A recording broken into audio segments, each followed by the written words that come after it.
Educação em Destaque. Seu programa semanal de informações sobre educação.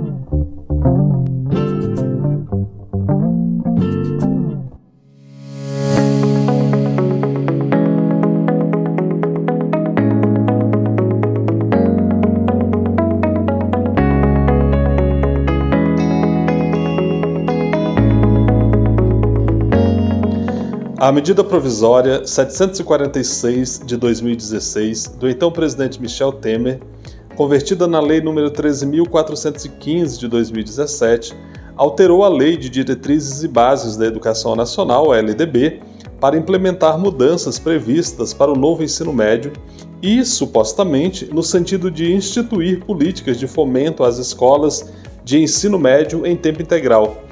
A justificativa da MP 746 era focada em 3 objetivos. Primeiro, tornar o ensino médio mais atrativo aos jovens, permitindo que estes possam escolher itinerários formativos diferenciados. Segundo, ampliar a oferta de ensino em tempo integral. E terceiro, aumentar o aspecto profissionalizante do ensino médio. À época, a lei foi aprovada sem amplo debate e participação social necessários.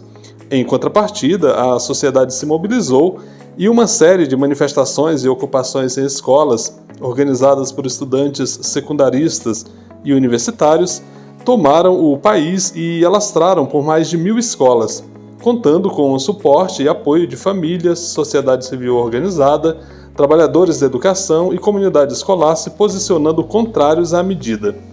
No entanto, o poder público agiu, em contrário, e aprovou em menos de 6 meses a conversão da medida provisória em lei. Este é um trecho da justificação do requerimento de realização de seminário na Câmara dos Deputados para debater a situação da implementação da Lei nº 13.415 de 2017 do novo ensino médio, requerimento de autoria do deputado Rogério Correia, do Partido dos Trabalhadores de Minas Gerais. Olá, eu sou Francisco Domingos e este é o podcast Educação em Destaque, o seu programa semanal de informações sobre educação direto de Brasília. Em seminário, Câmara discute novo ensino médio. Especialistas divergem sobre a implementação desta política de educação. Quais os pontos críticos da implementação do novo ensino médio? Um programa inteirinho sobre essa política e você vai poder acompanhar por aqui.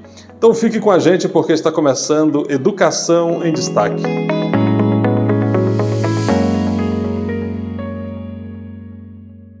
Câmara discute novo ensino médio. A implementação do novo ensino médio dividiu opiniões, tanto de especialistas como de deputados, em seminário promovido pela Comissão de Educação da Câmara dos Deputados na quarta-feira, dia 17. Previsto na Lei 13.415 de 2017, o novo ensino médio prevê a flexibilização da grade curricular por meio da oferta de itinerários formativos, inclusive o ensino profissional, e a ampliação da educação integral com a expansão da carga horária. No início do mês passado, o governo editou uma portaria suspendendo por 60 dias a implementação do cronograma da reforma. O Ministério da Educação começou a realizar, como você sabe, em abril ainda, as primeiras atividades relacionadas à consulta pública sobre o novo ensino médio. E por meio do canal do YouTube, ali do MEC, um webinário reuniu especialistas para discutir o tema. Isso foi no dia 24 de abril. A consulta pública dura até o dia 6 de junho, com a possibilidade até de prorrogação, e envolverá processos como audiências nos estados, realização de pesquisas e um circuito com especialistas em educação. A discussão do novo ensino médio será feita de uma forma descentralizada. Ela vem sendo feita dessa forma, com audiências em todas as regiões do país. Então, você aí que nos ouve de qualquer lugar do Brasil, procure saber se já aconteceu na sua cidade algum evento relacionado ao novo ensino médio. As audiências públicas geralmente acontecem nas assembleias legislativas. E é possível também enviar contribuições sobre o tema pela plataforma Participa Mais Brasil. Então, você pode digitar aí no Google Participa Mais Brasil e você vai acessar essa plataforma por meio da qual é possível enviar contribuições para esse debate aí sobre o novo ensino médio. E nós vamos então tratar sobre o seminário que foi organizado pela Câmara. O primeiro convidado a falar no seminário do dia 17 foi o presidente da Federação Nacional das Escolas Particulares, o Bruno Eizeric. O Bruno defendeu o novo ensino médio, que para ele será mais plural e terá mais protagonismo do aluno, além de expansão da carga horária. Vamos abrir aspas aqui para o que disse o Bruno Eizeric, que é o presidente da Federação Nacional das Escolas Particulares. Ele diz: o modelo de itinerários é praticado na grande maioria dos países na Europa, nas Américas. Não estamos inventando um modelo novo, estamos nos adequando a um modelo que existe em muitos países e vem dando resultados positivos, fecha aspas. Com base em dados do Sistema de Avaliação da Educação Básica, o SAEB, ele destacou que o modelo antigo do ensino médio não vem dando resultados. Ele ainda chamou a atenção para a alta evasão escolar no ensino médio, que chega a 33% dos estudantes, mostrando então a necessidade de uma reforma. Vamos ouvir aí o presidente da Federação Nacional das Escolas Particulares, o Bruno Eizeric, na sua participação no seminário que aconteceu na Câmara dos Deputados no dia 17. Eu acho que é fundamental que tragamos a questão de que já desde a década de 50, já se estuda a questão de como deve ser o ensino médio para os nossos alunos. Né? O que nós podemos dizer é que há 40 anos nós trabalhamos com um modelo único de ensino médio, né? E esse modelo único de ensino médio não vem dando resultados. Né? É importante que seja dito ainda que nós não estamos inventando a roda, né, quando nós propomos um ensino médio com uma base geral e com os itinerários. Né? Esse é o modelo que é praticado na grande maioria dos países, nas Américas, na Europa, na Ásia. Esse é o ensino médio que se pratica na maioria dos países. Eu já participei de missões internacionais para a Argentina, para o Chile, para Portugal, para a Itália, para Israel, para a Finlândia, e esses países eles possuem um modelo de ensino médio muito parecido com esse que está sendo implementado no nosso país. Então é importante dizer que nós não estamos inventando um modelo novo, nós estamos, na verdade, nos adequando a um modelo que já existe em muitos países e que vem dando resultados positivos. Né? Por falar em resultados positivos, é importante que se diga que o modelo atual de ensino médio, ele transborda de resultados negativos. Né? Nós temos o SAEB, que é uma prova que é aplicada aos alunos da rede pública obrigatoriamente e de forma amostral nas escolas privadas no final do ensino médio, e esse exame ele tem demonstrado o quê? Os últimos resultados, que 95% dos nossos alunos que terminavam o antigo ensino médio não tinham o conhecimento que era esperado deles de matemática. Então, 5% apenas aprendiam o que era esperado de matemática. Se nós vamos para português, 69% dos alunos que terminavam o ensino médio não tinham aprendido o que era esperado em matemática, ou seja, 31%, menos de um terço, aprenderam o que era esperado em português, perdão. Se nós vamos pegar um outro exame, o PISA, voltando ao PISA, né, 67% dos nossos alunos que frequentam o ensino médio, aqueles alunos com 15 anos, não sabem diferenciar o que é fato do que é uma opinião. Então, esses são resultados de um ensino médio antigo, de um ensino médio que não traz resultados para o país. E um ensino médio que tem muita evasão, que tem muita desistência. Mais de 50% da população brasileira em idade escolar e até os 25 anos não concluiu o ensino médio, porque essa não é uma etapa que trazia motivação para que os jovens pudessem frequentar. Então, esses são alguns resultados do que essa escola única trouxe para o nosso país. E nós precisamos, efetivamente, é o que traz o novo ensino médio, precisamos de uma escola plural, de uma escola com protagonismo do aluno. E esse é o cerne do novo ensino médio. Por isso, mais uma vez, coloco a nossa posição favorável e que a implementação continue. Esse foi, então, Bruno Eizeric, presidente da Federação Nacional das Escolas Particulares. E no próximo bloco nós vamos continuar destacando a participação de especialistas no seminário sobre o novo ensino médio. Não sai daí!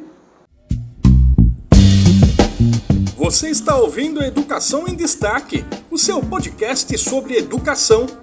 Um oferecimento de Casa Saberes, apoio multidisciplinar. Já estamos de volta e neste bloco nós vamos destacar opiniões contrárias à implementação do novo ensino médio. Quem fez uma fala que vamos trazer aqui foi o professor da Universidade Federal do ABC, o Fernando Cássio, que é crítico ao novo ensino médio.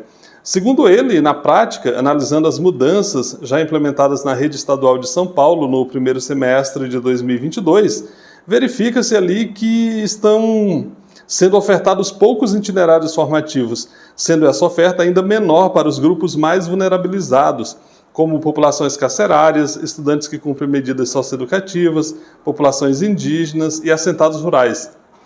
Conforme o Cássio, existe uma relação clara entre a oferta de itinerários formativos e o nível socioeconômico da escola, sendo que os estudantes pobres têm menor possibilidades de escolha. Na prática, a desigualdade entre os alunos, mesmo no âmbito apenas das escolas públicas, estaria sendo ampliada e não reduzido como foi prometido. Ele aponta ainda a falta de professores para ofertar os itinerários formativos, o que leva ao descumprimento da carga horária prevista. Vamos ouvir então o professor Fernando Cássio, da Universidade Federal do ABC. Temos feito, no âmbito da rede escola pública e universidade, que é uma rede de pesquisa, que envolve pesquisadoras e pesquisadores de universidades públicas de São Paulo e membros e professoras e professores da rede estadual de São Paulo. Temos feito, digamos assim, temos testado as promessas da reforma do ensino médio com dados públicos a respeito da implementação da reforma. Então, nós estamos testando a liberdade de escolher itinerários formativos a partir da proposta de flexibilização curricular da reforma. Nós estamos testando como se dá essa expansão de carga horária e a quem ela beneficia, considerando que a reforma do ensino médio propõe expansão de carga horária para 3.000 horas letivas anuais, especificamente para diminuir a distorção entre carga horária de estudantes trabalhadores do período noturno e estudantes do período diurno, que têm cargas horárias historicamente desiguais, além de uma expansão massiva de escolas de tempo integral no país, que nós também estamos acompanhando e estudando essa expansão em termos de conseguir lidar com as matrículas do ensino médio. E também, não vou tratar desse tema, porque a nossa mesa aqui trata de itinerários formativos e carga horária, a qualificação profissional no ensino médio. Pode passar. Então, a gente tem coletado dados de pesquisa, né, dados de escolha de estudantes. Se estamos falando de liberdade de escolha, nós temos que analisar a escolha e nós temos que comparar a escolha com oferta. Essa é a forma de a gente testar se a reforma do ensino médio realiza a liberdade de escolha. Tá?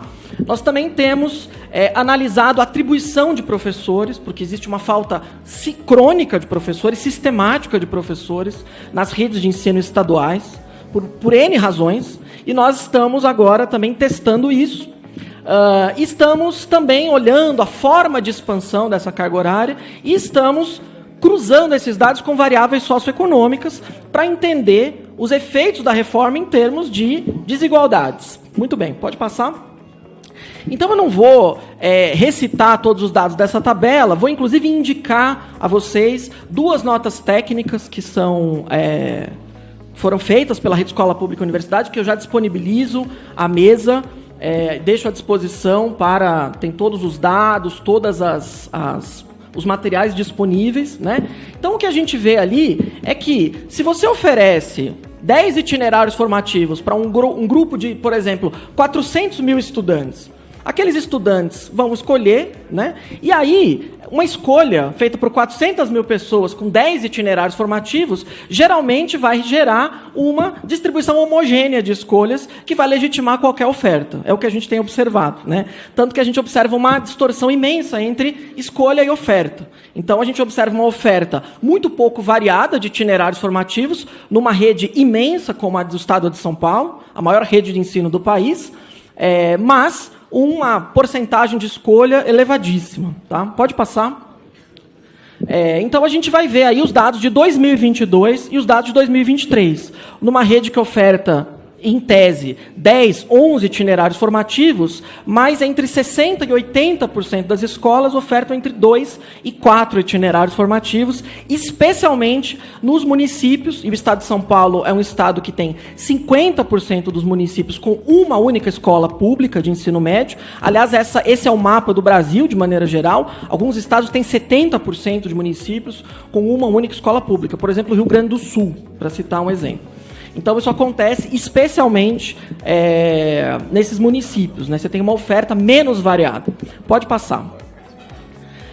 E especialmente essa oferta é ainda menor para grupos mais vulnerabilizados. Então, as populações carcerárias, estudantes que cumprem a medida socioeducativa, populações indígenas, populações quilombolas, assentados rurais, esses estudantes possuem ainda uma oferta menor ainda de itinerários. Alguns deles, inclusive, têm apenas um itinerário formativo e não têm acesso nem mesmo às 4 áreas do conhecimento do novo ensino médio à disposição nas suas escolas.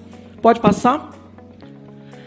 Nós também temos mapeado, né? Então, cada bolinha dessas, nesses 2 gráficos, representam uma escola estadual do Estado de São Paulo. Então, a gente está vendo nesse gráfico a relação entre a variedade de itinerários disponíveis na escola e o nível socioeconômico da escola. Então, essa é uma escala de nível socioeconômico do INEP, né, que é obtida a partir de 2 variáveis. Uma variável de escolaridade da família e uma variável de acesso a bens de consumo. Então, o que a gente vê é isso, né? Escolas mais vulneráveis têm sempre menos liberdade de escolha, têm sempre menos acesso a itinerários formativos.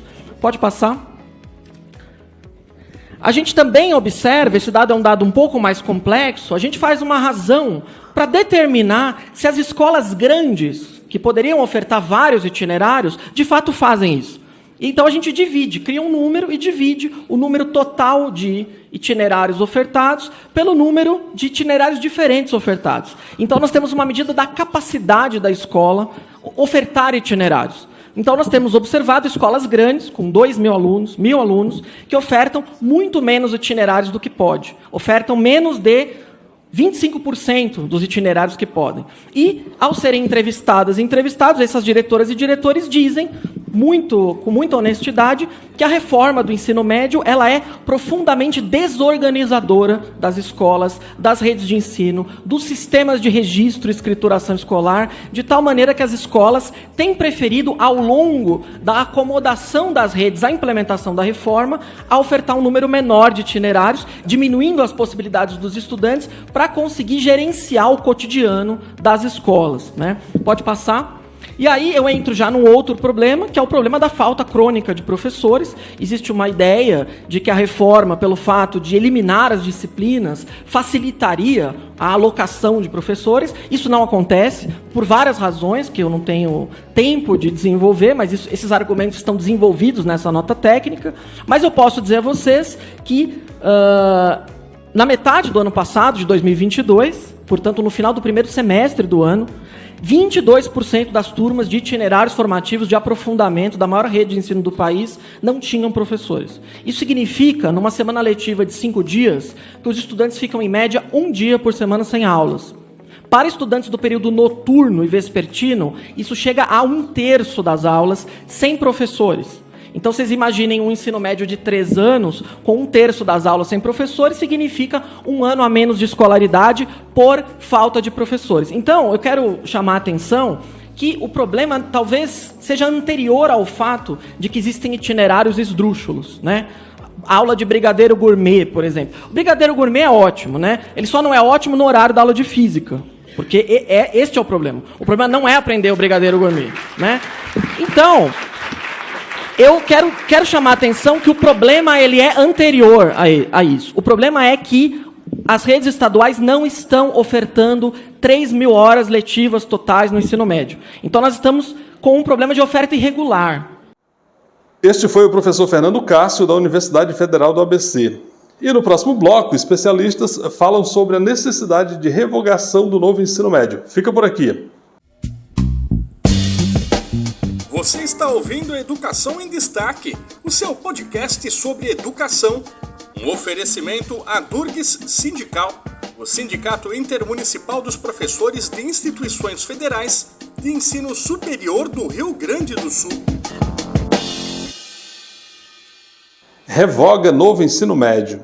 No seminário a que nós estamos fazendo referência aqui, o seminário que aconteceu no dia 17 na Câmara dos Deputados, o professor da Universidade de São Paulo, professor Daniel Cara, afirmou que a comunidade educacional das escolas públicas, onde estão 88% dos alunos do ensino médio, praticamente de forma unânime rejeita a reforma.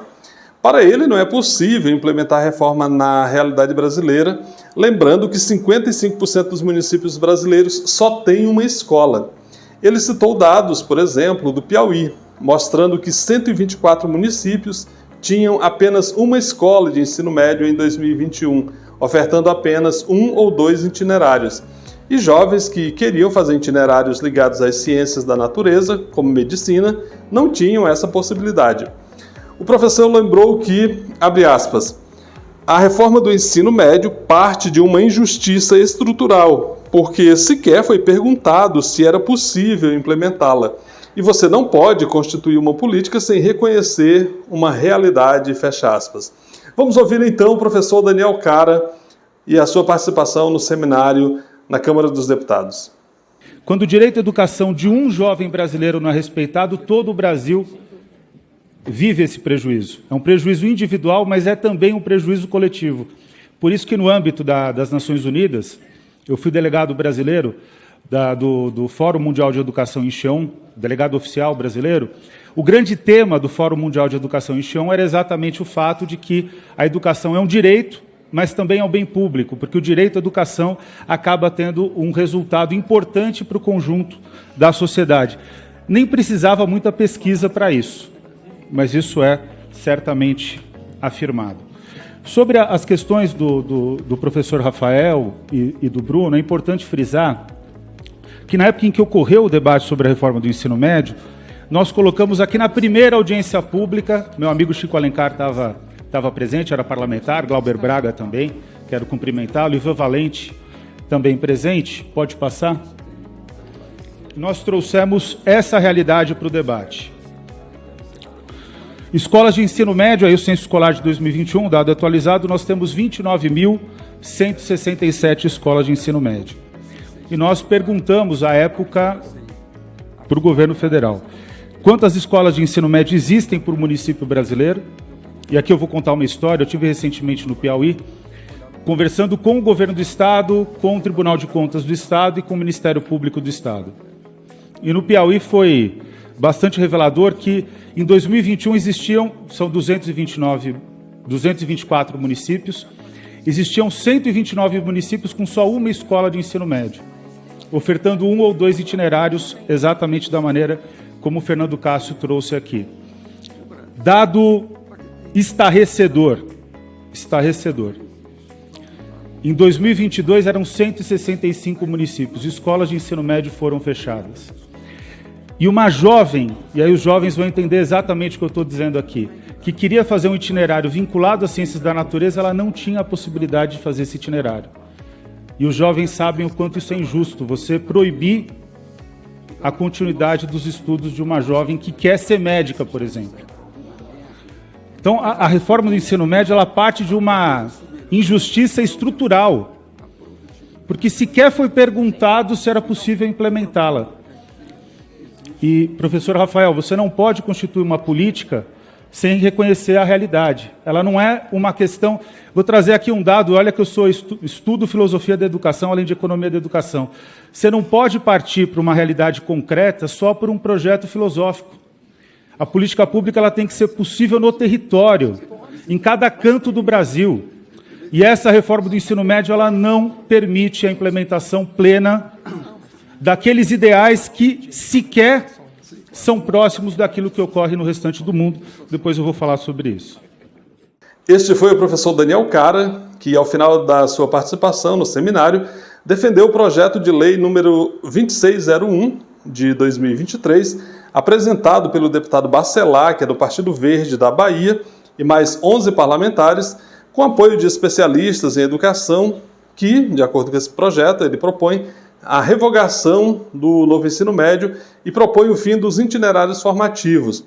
Para o Daniel Cara, o importante é garantir a todos os alunos uma boa formação geral básica.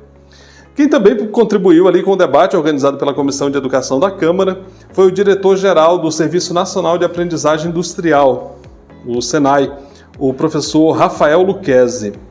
Ele chamou a atenção para outros problemas do antigo ensino médio, como a falta de integração com o ensino profissional, deixando essa qualificação inacessível para muitos jovens, sendo que só 22% cursam o ensino superior. Ainda de acordo com Lucchesi, nos países europeus, o número de estudantes que fazem educação profissional junto com a educação básica é muito maior do que no Brasil. Vamos abrir aspas aqui para a fala dele. Se nós olharmos para países como a Áustria, por exemplo, 76% dos jovens que estudam de 15 a 17 anos fazem educação profissional junto com a regular. Na Suíça, 67%. Na Finlândia, 53%. Na média da União Europeia, 43%. Nos países da OCDE, 38%. E no Brasil, apenas 9%. Então, é claro que isso é um grave problema da matriz educacional brasileira e que essa reforma vem a superar, fecha aspas. Representante do MEC no seminário, o secretário de Articulação Intersetorial e com os Sistemas de Ensino do Ministério da Educação, o Maurício Maia, disse que os diversos pontos de vista sobre a reforma merecem respeito. Segundo ele, o MEC está ouvindo entidades como o Conselho Nacional de Educação, o CONSED, e o Fórum Nacional de Educação, para promover ajustes na reforma sem que sejam necessárias mudanças na lei, e para promover também ajustes na lei, se necessário. Ao final do seminário, o presidente da Comissão de Educação da Câmara, o deputado Moses Rodrigues, que é do União Brasil do Ceará, informou que o evento produzirá um relatório a ser apresentado ao ministro da Educação e ao presidente da Câmara, Arthur Lira. Ele observou ainda que foi criada uma subcomissão no colegiado para acompanhar a implementação do novo ensino médio. Você está ouvindo Educação em Destaque, o seu podcast sobre educação. Um oferecimento do Sindicato Nacional dos Técnicos de Nível Superior das IFES, o ATENS Sindicato Nacional.